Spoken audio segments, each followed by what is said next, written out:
في اليوم التالي عاد الرجل إلى المكان نفسه، لكن هذه المرة لم يكن السؤال في السوق، بل كان في داخله. وقف طويلا ثم همس لنفسه: لماذا يرى بعض الناس الفرص بينما يمر بها الآخرون كأنها هواء؟ وبينما كان يراقب المارة لاحظ شيئا غريبا: معظمهم كان ينتظر السعر المثالي، وينتظر الوقت المناسب، وينتظر رأس المال الكبير، ينتظر حتى تمر الفرصة بهدوء. وهنا فهم الرجل أول درس حقيقي: أخطر عادة تقتل عقلية التاجر هي الانتظار الطويل.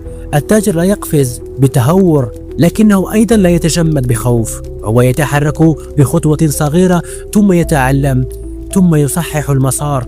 أما الذي ينتظر الكمال فعادة لا يبدأ أبدا. في تلك اللحظة أخرج الرجل دفترا صغيرا وكتب أول فكرة. لم تكن مثالية، لكنها كانت بداية. في الحلقة القادمة سنكشف الفرق الخفي بين من يبحث عن المال ومن يصنع المال.